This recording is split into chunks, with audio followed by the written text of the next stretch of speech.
Round 2. Let's go. What? We passed. Okay, we have Druistorm, Valor, and Nibiru. Triple disruption. This deal's gonna be pretty good against Fiendsmith here. We're gonna wait for either a Lacrima Fusion targeting Engraver or the Engraver activating Engrave to Reborn. Those are the two instances where you would want to be using your Bystial. And this is when we fire it off. Banish it. I would encourage you to try to use Engraver first to play around a Bystial better, because if you could then go into a Lacrima Fusion could then target the banished Engraver. Think about the logic here. If Lacrima targets the non-activated Engraver, it gets banished by a Bystial, you just lost an effect for no reason. Punk, Seaman here, Valor, negate. I don't like this. Why are we multiple different players negating the Punk Seaman? I'm going to keep on saying it. It's rolling a 20-sided die. Sure, you could roll a 20 and it feels great, but we rolled a 1 because we already have a card that's going to be searching for our plays. Wait, actually, this could not search the Rising card. I think this is actually a high roll. Did this actually roll well? What do we search for with the Ogre Dance? Yeah, okay, you won the die roll. All right, there you go, there you go. Actually, it was good. It was good. I take that back. Good job. Now, what does losing the die roll mean? Losing the die roll means they have a Rising Scale or a Foxy Tune. That's 6 cards total from their deck they could already have in their hand, right? Would you want to negate something that they could possibly very likely already have in their hand? Even Emergency Teleport, right? That could extend into another play, into, let's say, a Rising Scale. So that now turns into 9 cards they could have that you're negating the Punk Zeman on. I would say negating this is similar to negating, and this is where we get punished. Thank you. In the same duel, I get validated here. Beautiful. So this is why you don't do that, because now we can summon for the deck. There we go. Got you just like that. Into the Rising Carp. Rising Carp's gonna jump off, summon for the deck, 2 bodies. We are at 5 summons now. Oh my Jesus, searching for the Extreme Session. The Rock is coming. Come forth into the jam, driving it up. We're gonna trigger the Deer Note, Reborn, a body, Engrave. Negating Carp with Ash is better. Yes, but it has a giant asterisk. And the asterisk says, you probably will not be able to negate it because they're gonna have a Jam Fever to negate your negate mate as Nibiru wipes away the entire field. That's why it's very important to have context behind. If I tell you it's a good negate, you still need to know everything in addition to why you would want to negate something else. It's similar to Super Heavy Samurai, thinking that Ash is best used on the Peacemaker summoning from the deck. But you can't really do that because they're likely going to have a Baron to floor by the time they activate Peacemaker to negate your Ash. Typhon is here, but let's read this. Punisher says, while your life is less or equal to your opponent's, unaffected by your opponent's activated effects. But Typhon says 3,000 attack or more monsters are negated, right? No, it does not say that. You made that up. It cannot activate. But we could still try to spin it back, right? No, it still gets its effect. Its continuous effects are there. It's unaffected. It's perfectly fine. And let's read this. Oh, there we go. Scooped it up. Typhon it up. So Typhon. And this is also affecting the player. The player could not activate the unaffected, the Psychic and Mad Lad. So there you go. Psychic and Punisher. And it's still having its effect completely intact. That is the ruling on how those both cards work. Let's hop into game number 2. Tracked. Add a Lurie, discard that Lurie. Trigger the Lurie as the Fool Loss is not going to be drawing off of the Lurie Reborn, but we still want to finger the loss. Now, did we negate the... baited you. We wanted to bait the Ash or bait the finger, protect our Max C with the Fool Loss. And I commonly talk about this, using other hand traps to protect your Max C. And now the real hand trap goes through. We have Triple Tactics Talent, taking a gander at that hand. And this hand's not going to stop us whatsoever. So we going all the way. No, we're under Max C. So we just have Baldrake. Baldric could banish. Baldric could then tribute to then banish an extra deck monster. Is the banish from Engrave a form of disruption? Well, they are playing Fiendsmith, so yes. So I would say it's double disruption. Let's see what is good. Banishing the Ogre Dance, as we're now going to be synchroning this up into our Amazing Dragon. Amazing Dragon into the Jam Fever now negates the Baldric from even being summoned. So our potential 2 forms of disruption are now nada. Nothing, no good. Rising Carb summon for the deck. Let's just scoop it up. Oh, that's it. That's the end of the whole match. Well, damn. Punk is punking its way to the top 16. Nothing could stop it. Apprentice is here. Discard the Necron, which could summon a Light Fiend from the deck, but I don't think we're even playing with Fiendsmith. We're going to chain Impulse to summon a monster from the deck. It's directly in response to a monster activating on the field. Meaning if you, let's say, discard a card that triggers Engrave, you could Chain Link block your monster on field to stop the Impulse from activating. As we summon a Preventer, which then triggers the summon of the Fire Engine, we have Impulse negating the summon from the deck. Any special summon effect, negate. Now, Preventer has the additional effect of being able to flip a monster face down. As you're summoning a Light Fiend from the deck, we're also going to trigger the Fire Engine, which is going to special summon a Rescue Ace from the deck. We're going to Preventer flip that down because I think we are preventing a Fiendsmith play. But are we? They're not even playing Fiendsmith. But flipping it down before it activates its open game state effect of being able to send a monster from the deck to the graveyard, that could possibly also be good. Malicious Bane. During your main phase, destroy all monsters your opponent controls. Let's freaking do it. 3 bodies destroyed on Rescue Ace's turn 0. We have Baphomet send from the deck to the grave. What are our forms of disruption? The Malicious Bane is kind of like a towers, right? Cannot be destroyed by battle or card effects. And then we also have in graveyard, the Baphomet's gonna be backed up by the Sword Knight, negate a monster effect. We just have negate a monster effect to activate on the field. So Diablo on summon, activate, get negated. We're gonna be reborning the Lifter, activating on summon. Sword Knight is going to be negating. This is something you would potentially want to be saving for the Turbulence if they wouldn't have a way to play around it. Emergency, come forth and summon for the deck. This would be the main choke point of negate the Turbulence. It's similar to holding on to a Veiler Imperm for the Turbulence. Let's set this up. Contain, extinguish, alert, and reinforce. It's going to give us triple disruption. Send a back row for the Diablo Star. Diablo Star is going to set up into the back row Deception Sinful, tribute off a monster, search our deck for Hallowed Azamina. Hallowed Azamina is going to be sending Deception to summon Brasala Go to go into our deck, searching for an original Sinful. Further linking this off into a Little Knight on summon, we are not going to be banishing because we could not. I mean, we could, but why didn't we? We didn't want to banish?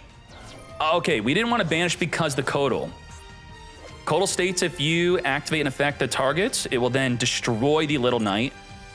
I guess you would then chain the Little Knight to banish temporarily. The Malicious Bane, though, I feel like that would make you still get negated, but they lose the Codal, I guess. Sylvia's here, ready with a negate on anything. Hydrant searching for the Preventer. Preventer can attempt to flip a monster on the field face down. We're going to use the effect of Alert's additional effect of search in our deck thanks to having a Hydrant, which also allowed us to activate a set spell or trap the turn it was set.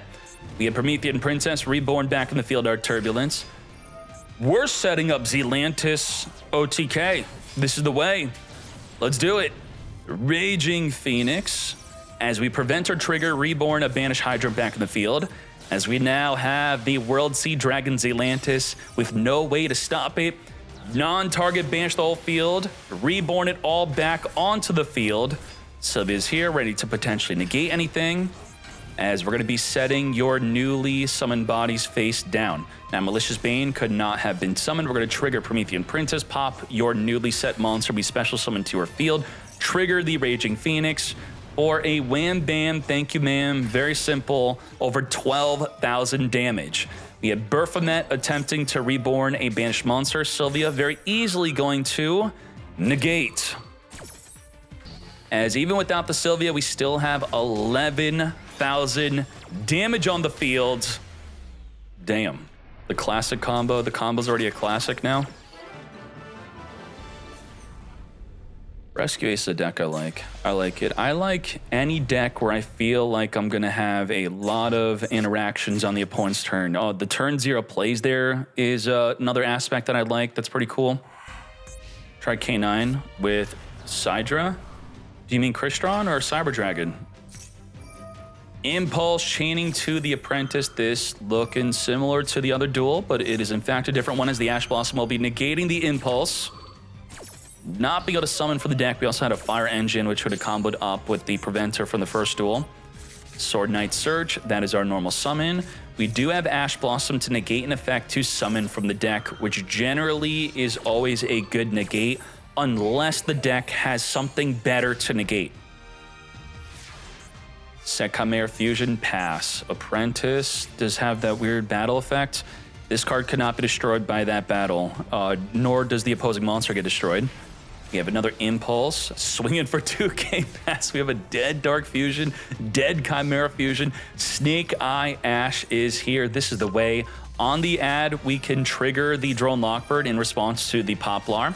Poplar would be attempting to add from our deck, so we do at least get to stop that. The problem is we could link off the Poplar if we wanted to, a Link Karibo. We could then send the Poplar to someone for the deck. But this is a Rescue Ace deck, not Snake Eye. Hida's going to steal Fire Monster for a wham bam, thank you ma'am, easy Promethean Princess. Promethean's going to give us at least one form of disruption from Engrave to get popping on a special summon. We have Impulse to make it so you can't activate, doesn't really do anything. As we have the Amble Whale just dealing damage since the effect is we cannot be destroyed by battle. The Promethean is going to pop the Amblo. Amblo is going to reborn the Hida. Hida, if destroyed, or if Promethean's destroyed, that will trigger Amblo to pop a card in the field. So it's kind of a double disruption. The ceiling is 2 disruption through that play. We also have Ash Blossom and a Maxi. Triple disrupt is the way. Imperm set pass. Chimera, you are bricking like crazy. What is going on? How are we going to be activating these plays? Going straight into the Zealantis. Set the Ash so that we could trigger Promethean Princess on popping the Ash being resummoned. Imperm, negate. I've never seen a Zealantis setup like that, where you set Ash, your secret fire monster, to reborn back and trigger Promethean. That is wild. Unfortunately, did not work out, and I mean, we get to reveal the monster knowing that we cannot destroy by battle. We did know that, right? Now, Zealantis again, attempt number 2, banish the whole field, resummon it back in the field, reborn back the Ash, trigger the Promethean Princess. I'm sorry, this will never not be a very cool play to me. Reborn Promethean, and now we can non-target pop both of those backer cards within the battle phase. Reborn the Snake Eye Ash. There is so much wrong with Promethean. I feel like Promethean should have to summon to where she's pointing to. The monster summon should be negated. What they were not thinking. Preventer banished from, and Graveyard come forth and summon to battle. We go. We have non-target poppage with the Zealantis, which we don't even care to do because ideally you wait for there to be a monster on the field. Let's say a back row card would be an emergency teleport. Well, technically you don't have to wait. You just activate it. They chain emergency teleport. You then pop the newly summoned monster right then and there because it's a non-target pop. Millennium, Memento, begin. A 51 card deck, by the way. We're going to set up the Senja in the back row, special summon the Memento Horse. We do have Forward Loss, which will draw per summon from the Decker extra deck.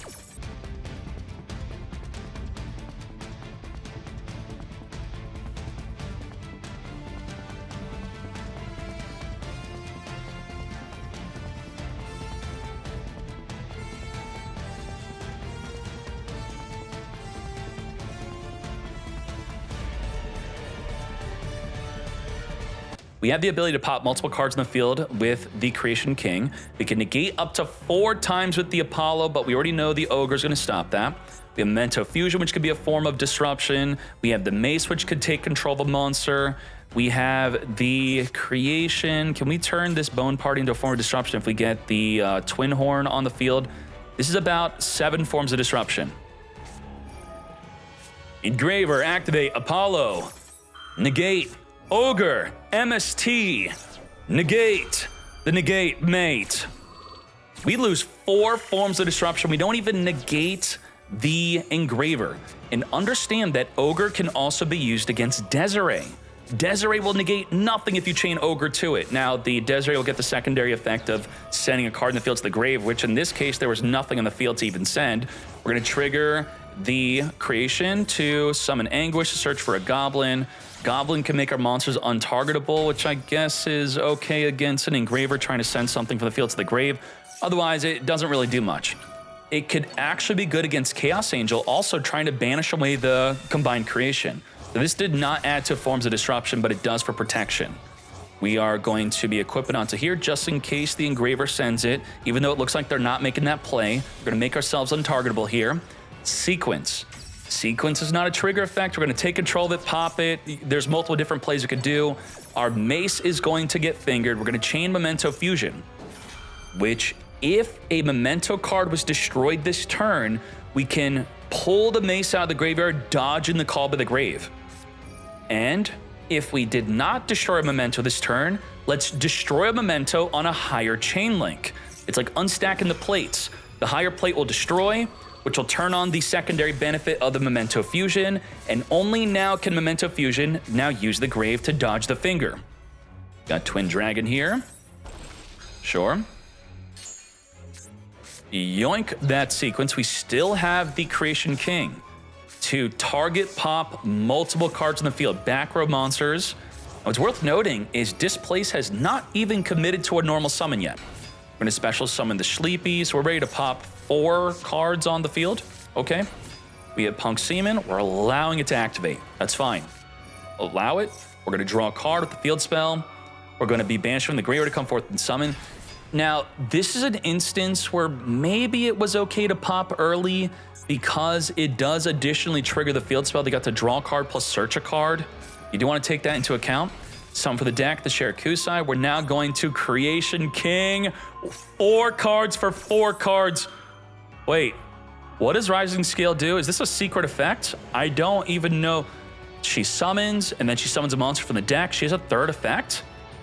When a monster your opponent controls with 2,500 or more activates, you could change it to face down. Oh, that's not that crazy. Okay, wipe it all.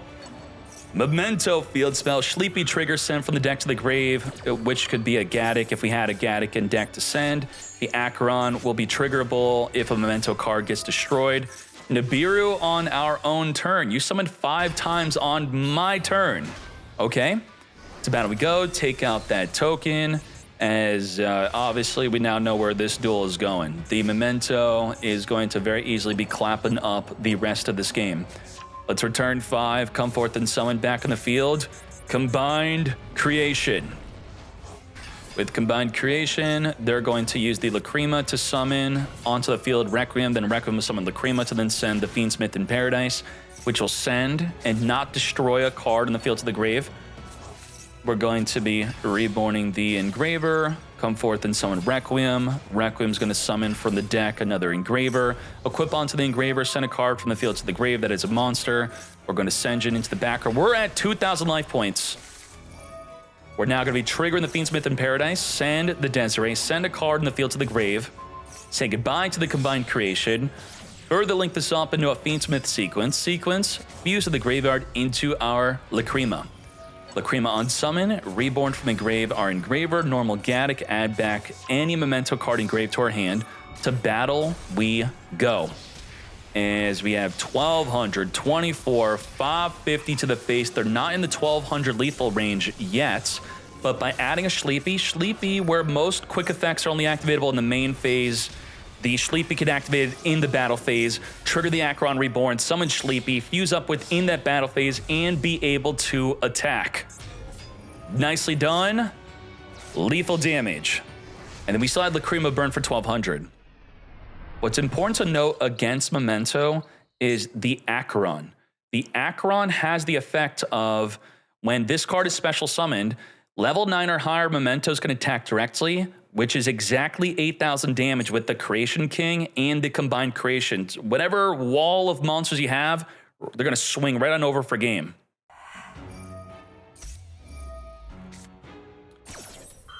Maxi chain to emergency teleport. There's a lot of confirmation bias when using disruptions, where let's say I play Punk maybe once out of every 20 duels, and I negate the Punk Seaman, and then they ended their turn. I'm now going to be thinking, of course, that's the negate. It stopped their turn. But you got to be thinking the instance of what is the best negate out of 100 duels, dueling them 100 times. We have Senjin searching for a Golem. Golem put itself into the back row. I think the Punk video I unveiled for its leak is a really good example of the opponent using horrible disruptions. I think they had 3 hand traps, and they used all 3 hand traps incorrectly, then Punk was able to play right through it. Where that would have been an instance of a more properly used hand traps would have stopped them early. Lethal damage. The Millenniums put up a lot of early aggression here. 2-0. Let's go.